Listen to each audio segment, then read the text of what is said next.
Welcome to the Digital Amateur Television Experimenters Night. This is VK7OTC, the club station of the Radio and Electronics Association of Southern Tasmania. Amateur radio is a worldwide hobby that has many different aspects. Digital television is just one of the many modes and areas that are covered. Maybe you're interested in becoming involved in the DATV Experimenters Nights. You realise that you do not have to be a radio amateur or need any ATV equipment to participate anywhere in the world.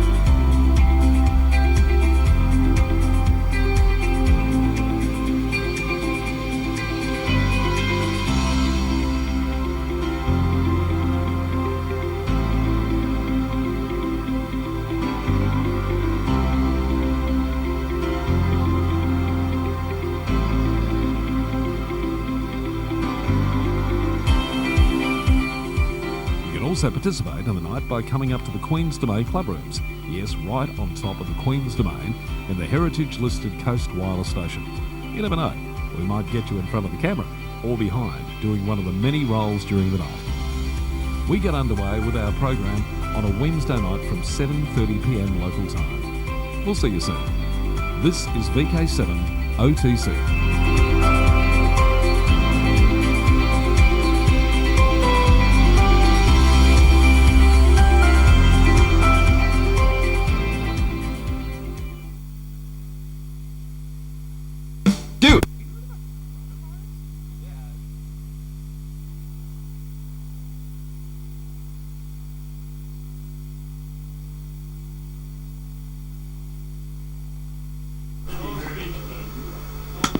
Okay, this is VK7 OTC, the club station of the Radio and Electronics Association of Southern Tasmania, with our DATV Experimenters Night, and I think you could probably say it's the COVID-19 edition. Everybody seems to be dealing with this particular pandemic virus in some way, shape, or form. So I thought I'd start off tonight. I've been giving a little bit of thought about this because where I actually work, which is the state government, is doing an awful lot of business continuity planning at the moment. That seems to be all we're doing. So in relation to that, one of the things that is being tested at the moment is remote working and working from home, etc., so that we potentially don't have to be in the office to do the work that we normally do. So when I thought about that, I thought, well, hang on, if you're either remote working or you, heaven forbid, actually get the virus, which I don't wish that upon anybody, but then there are some opportunities that present themselves that are not normally presented to the amateur radio operator. So there is a bit of a silver lining, I think, for amateur radio in relation to COVID-19 and the pandemic, because if you think about it, the sort of the view of the hobby, the common view of the hobby, I suppose, for the uninitiated in our hobby, is that we're a bunch of old grey men in cellars talking on radios. So if we think about that particular view, that particular perception, then the grey-haired among us is probably in the age group that potentially would be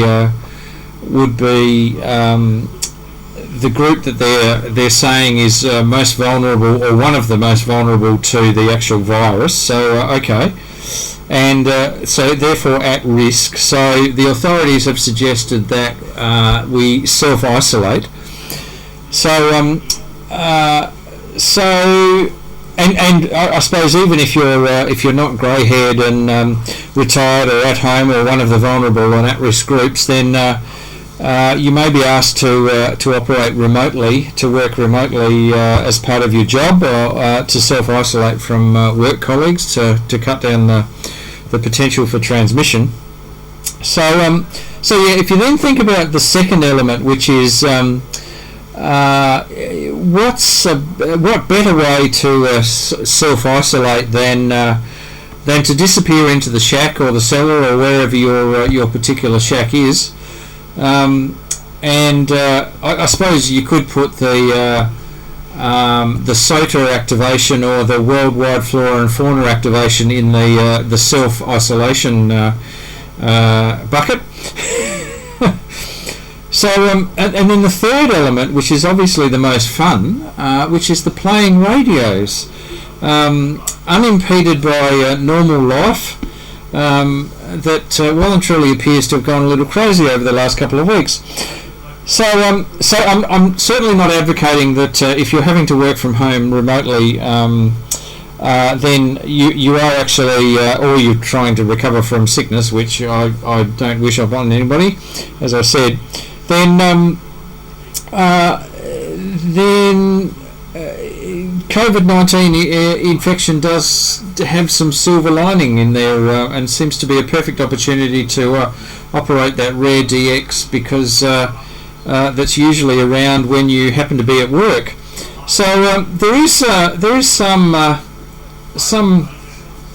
opportunities that may present themselves, or a silver lining to this global pandemic of COVID-19. So anyway, just a little bit of thought that I've sort of been thinking about over the last couple of days, when I've been slaving over the business continuity plans. So anyway. But now, a couple of magazines arrived in the mail over the last couple of weeks. The very first one is Low-Key, which is the journal of the VK QRP Club. Great little journal.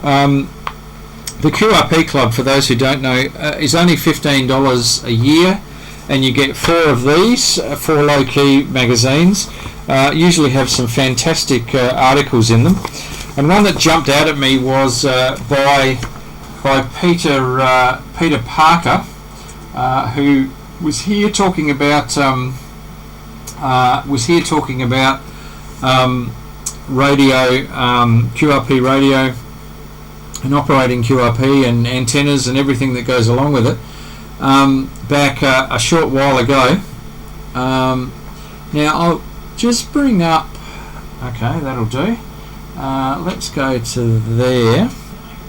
So what you can see on the screen, this is the article by Peter, which is titled "Things You Can Do with 20 Metres of Wire." And he goes through 20 metres of wire is an incredibly versatile length for the HF radio emitter. It's a quarter wavelength on 3.5 megs, a half wavelength on 7 megs, and a full wavelength on 14. So you've got yourself an 80, 40 and 20 metre antenna. It's long enough to be efficient on most popular HF bands, while being short enough to roll up on a small reel and support by a single tall pole. So what he talks about is, and then goes on to some of the antenna configurations that he's advocating with this 20 metres of wire. Here you have a quarter wavelength end fed on 80 metres. So the antenna pole in here, back to the transceiver being fed at the end, and radials or connection to a fence or a railing. One of Peter's favourite things down at I think it's St Kilda Beach, one of the beaches in Melbourne that he frequents. Then a half wave end fed on 7 megs with a short counterpoise. An inverted L, so use the pole for it straight up, and then 20 metres of vertical, very high up. For 3.5, mix of vertical and horizontal polarisation for 80 metres. And then a half wave square on 20 metres on 14 megs gives low angle vertical polarisation. So 5 metres up, 10 metres across, and then 5 metres back down again, with a short counterpoise or a small ground mat. So a 20 metre end-fed half wave on 14 megs, which gives you low angle. So the sort of angle you are looking for DX. Then if we turn over the page, some other ideas. A vertical polarised delta loop for 14 megs, and he makes the comment here, also works on 10 and 21. So 5 metres, 6.7, 6.7, and then a little 1.6 into a balance with some open line feeder into a tuner, an antenna tuning unit, and 50 ohm rectangular loop for 14 megs for 20 metres, which is vertically polarised, and this is again the 6.7, 3.4 and 6.7, and then the 3.4 on here. And then the vertically polarised rectangular loop for 14 megs also works on 10 and 21, which is the same sort of configuration with a bit of open wire feeder here. This is 50 ohm coax, so this is open wire feeder into a balanced tuner.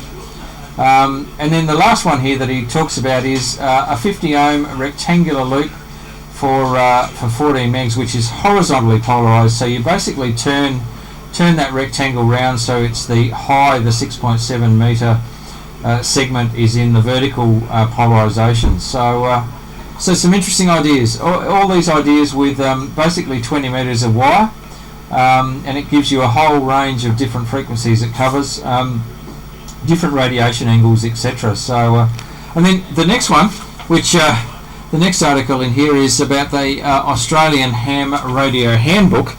And I actually remembered to bring mine along. I did get Peter to sign this when he was down the other day. But this is the copy of Peter's Australian Ham Radio Handbook, forward by Dick Smith, all about how to basically get underway with amateur radio, and what it is, what you can do. Having a bit of a taste and enjoying it without a license, so you can work out whether you want to get into it anymore. Joining us, which is getting a license. What is an amateur radio station? Antennas, equipment and equipment suppliers, making contacts, amateur bands, what they're like, so a bit about when and how and what you use in particular parts of the day and the season and the year, etc. Amateur radio operating activities and technical activities. And then advanced station additions, so some of the things you might want to go into once you've got a bit of experience. And then EMR and interference, Australian radio clubs and associations, and then reference material and how to find out more. And then a little bit about Peter at the end. So really well put together book that covers all somebody would want to know coming into the hobby. So it's certainly, we're promoting it at our foundation courses as a great supplement to the foundation manual. So, and it's available online for I think $8 or $10. So that's the PDF copy. And then if you want the hard copy, which is available from JCar, I think it's $29, $29.95, something like that. So well worth the investment. So the other magazine that arrived this week as well, quite coincidentally, is the Old Timers News. This is the Journal of the Radio Amateurs Old Timers Club of Australia. And this is a fantastically put together magazine that comes out I think every two months, I think, from memory. And this has quite professionally put together. You can see the resurrection of a marine radio station by Herman Williamson, and he was obviously a marine radio operator. The early manual telephone exchange at the Adelaide General Post Office by Lloyd Butler, VK5BR, and he goes into some of the circuits and the things that were in there. A homebrew sign adder. Helper's Little Helper by Clive Wallace, and this is the Synad measuring device that was very popular in would be in telecom or PMG vans, so for testing. DMR for the Traveller, and Retirement Home Dweller. This is by Bruce Bathels, VK3UV. When pirate ships rocked the British music world, so this is pirate radio. Here's MV Caroline, Radio Carolyn. I've actually got a friend up the road who was involved with Radio Carolyn. He's Dutch, and was involved with them a little bit. There used to be a limit. You can see, actually, here's the chart. There used to be a transmitting limit where they could put the ship outside of that transmitting limit, and you could operate the ship without coming under the auspices of the United Kingdom regulator. So there you go. Bidirectional amplification in communication lines. So this is deep sea cables and also overhead lines. An Australian who has served Australia well turns 90. So this is Peter Wolfenden's article about David Wardlaw, VK3ADW, who is a bit of a legend in the WIA field. Ford coils uses. So this is Ford ignition coils. The Model T Ford ignition coils used for spark transmitters. And then in the middle is all the members.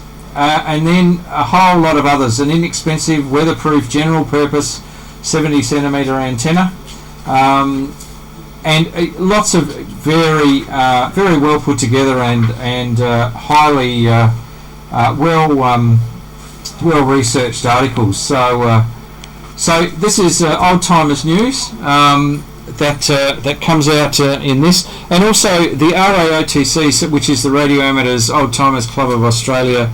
Has a transmission every month, the first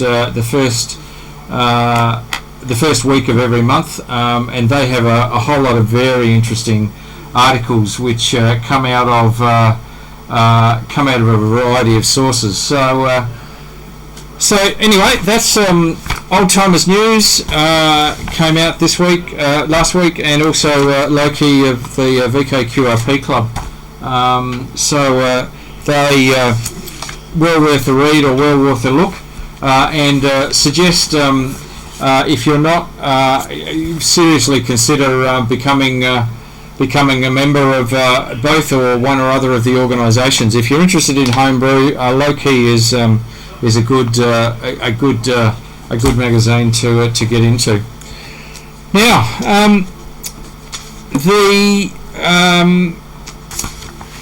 one thing, and I suppose I could add this to my spiel earlier around the silver lining of COVID-19. One thing that hasn't been cancelled, which is this coming weekend, is the John Moyle Memorial Field Day contest for 2020. Now, the field day, the purposes of the field day and the reason for the field day is to basically test your portable operation and make sure that you can actually operate portable, and you can battery operate it. You can't operate off mains in this particular contest, but you can battery, solar, or wind or whatever. But you have to operate portable. Based on your own power source, and it runs for 24 hours from 0100 UTC on Saturday to 059 UTC on Sunday from the 21st and 22nd of March. It's open to all VKZL and P2 stations, and you can use HF,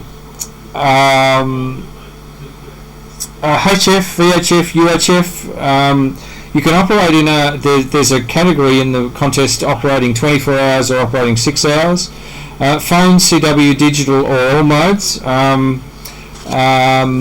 So there's categories for all of those. There is single operator category, there's a multi-operator portable category, and there is a home and a shortwave listener category as well. So that all have those 24/6 all modes, HF, VHF, UHF, or all bands categories as well. So the scoring, portable HF stations shall score 2 points per QSO. CW only contacts will score 4 points per QSO for contacts with either a home or a portable station. And then we go to VHF and UHF stations on phone and digital. Scores 2 points per contact and CW 4 points. In addition, the VHF UHF portable stations shall add a distance score following on 50 megs. So there's 0 to 49 is 2 points, 59 to 99 is 5 points, 100 to 149 is 10 points, etc., etc., all the way up to 300 to 400 kilometres, 30 points per QSO, etc., and then a similar scale for 144 and above.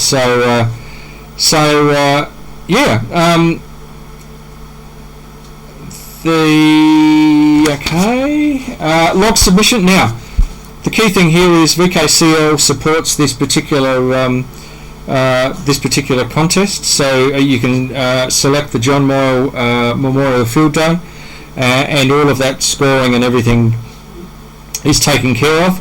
It's a fairly friendly competition. There's not it's not sort of the fast contacts of the Remembrance Day or some of the overseas contests that I listen to every so often.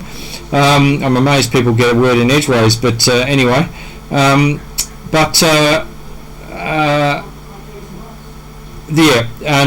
just a little note here, the VHF and above locations of other stations, distance shown in long lat or a Maidenhead location to 6 figures for the station worked, so that they can work out the distance.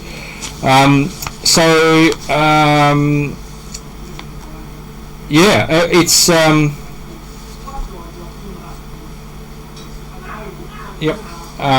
you can print out the electronic log if you want to from VKCL. So and logs are due in on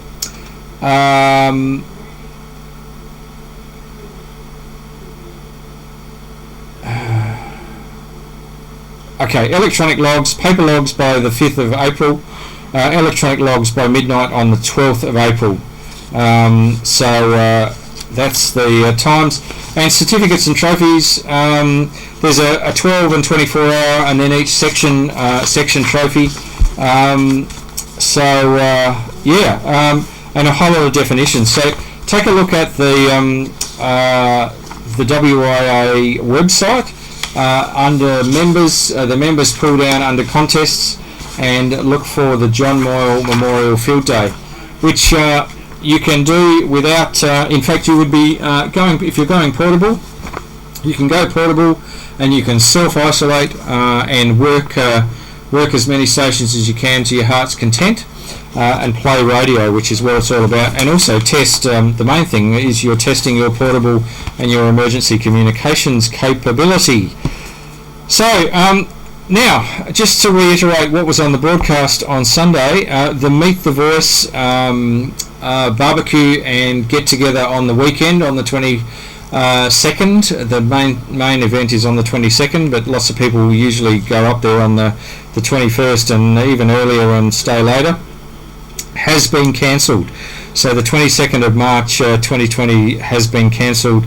That was to be held up at the Ross Recreation Centre. So more time to go in the John Moyle Memorial Field Day and actually operate and do your self-isolation with your operating portable. So there you go. So that's our COVID-19 edition for this week. I don't have any updates that I can pass on at this stage, but there will be certainly a lot of communication in the next day or so in relation to a certain event that's being held in May. So that's about all I can say in that particular space. Our videos tonight are, we start off with a bit of fun. There is, for our RF viewers, there is a wonderful takeoff of My Sharona, which is of course called My Corona, which is a bit of a music video and takeoff of the coronavirus that is happening, pandemic that's happening right at the moment. Quite a funny video. Then we go into some more ham radio related videos, which ham radio crash course, radio travels, DX, SOTA, and collaboration with Fieldcraft Survival by ham radio crash course.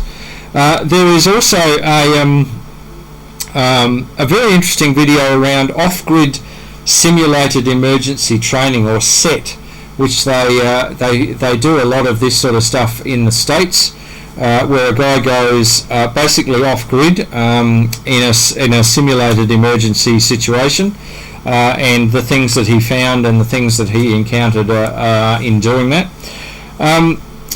Another video I came across in a similar light, which is What's in My Ham Radio Emergency Go Bag, which is quite a good one.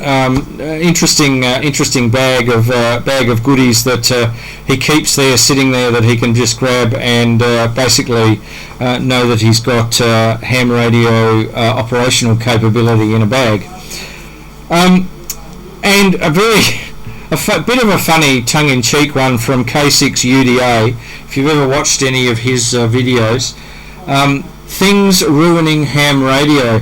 Now, the thing that jumped out at me here is there are 5 things that he goes through, and it is a bit tongue-in-cheek, but he employs Alexa, the Amazon Alexa, and his daughter's Barbie doll to basically tell the story of the 5 things that are ruining ham radio.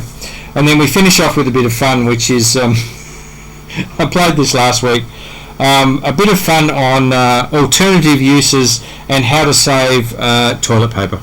So because there's been a crazy situation in shops around toilet paper, so just makes a bit of fun. I think we do need to laugh in these sort of situations, because if we don't, I think we'll be crumpled up in fetal position on the floor and rocking backwards and forwards. So anyway, that's our show for tonight. We've got a fair few people who are braved coming up to the club, so we'll go and have a cup of coffee with them and talk about and solve the problems of the world. So stay safe, heed the health authorities' warnings about bits and pieces, and take it seriously, because that's about the only way that we're going to be able to flatten that curve and help our health services to actually cope with the number of presentations that are going on right at the moment, and the number of people that are worried and with high anxiety levels. So yeah, stay safe, stay sane, and we'll catch you next time, and we'll keep you hopefully posted on the various broadcasts as to what's going on in this space. This is Justin VK7TW with our special COVID-19 DATV Experimenters Nights, and we'll catch you next time round. 73.